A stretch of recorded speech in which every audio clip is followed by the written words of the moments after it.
It's my great pleasure and honour to be invited by John and Kayleigh to conduct this very special ceremony here at the beautiful Cringletie House Hotel. So here they are, about to marry, but before they do, let's take a look at the journey our couple took to get here. And ask Kayleigh and John how they met, and this is what they told me.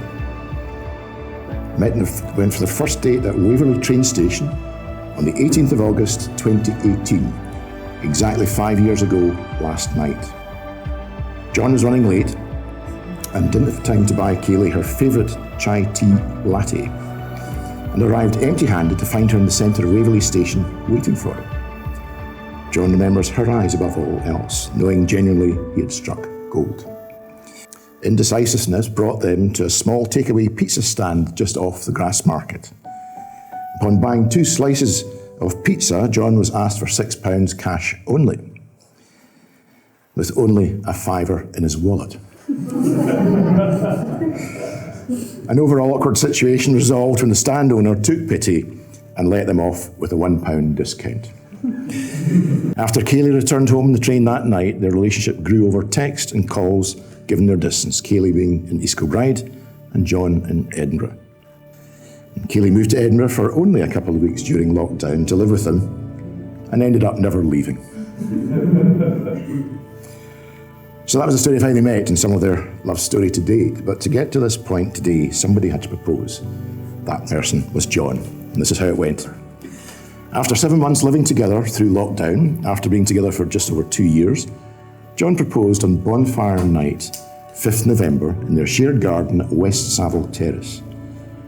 John had snuck over to East Kilbride in a hurry to Kayleigh's family to get permission the night before.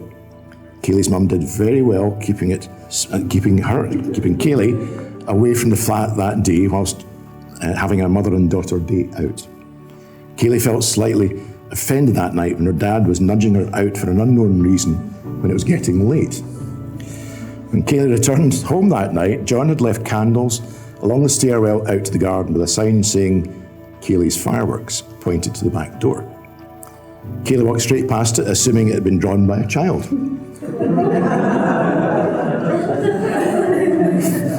Is that old doctor signature type thing going on? John was waiting in the garden with a blanket surrounded by fairy lights and champagne with a ring. When she found a note in the front door to go to the garden, she started to get an idea of what was to come.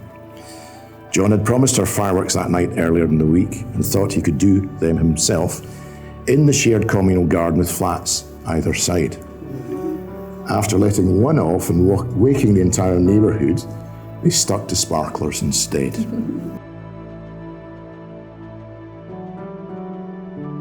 I, John, proudly accept you, Kayleigh, in marriage, as my equal partner, to love and to cherish you,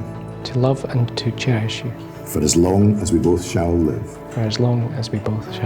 I give you this ring, as a symbol of my love. Thank you. John, could I call on you again, please? Never fails. Thank you. Thank you, John. And Kayleigh, if you'd like to place it at the end of John's finger. This one. Yeah. And then repeat after me. I, Kayleigh, proudly accept you, John, in marriage, as my equal partner, to love and to cherish you, for as long as we both shall live. I give you this ring, as a symbol of my love. As a symbol of my love. That's great. If you want to place it on the ring finger. That's great. You have both now made a solemn and binding commitment by virtue of these declarations made in my presence and the presence of your witnesses, family and friends. I have very much pleasure in declaring you, Kayleigh and John, married and husband and wife, who will now kiss the bride.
I have strangely enjoyed a lot of the planning. It has been pretty stressful, but relatively early on in the planning process, I asked Kayleigh about this because she wasn't really driving through what needed to get done, as safest to say. Yeah, So I was worrying that she was having sort of second thoughts about the wedding, but she told me the real reason. And that was, she said something along the lines of, Jeg, I don't care about how we get married, how many people will be there, what food will be served, or who the photographer is. I just want to get married to you. I want to spend the rest of my life with you as you're my best friend. Although I did find it a poetic role reversal last week, whilst I was painstakingly putting our custom labels for 50 miniature whiskey bottle favours, and Kayleigh was watching the women's football.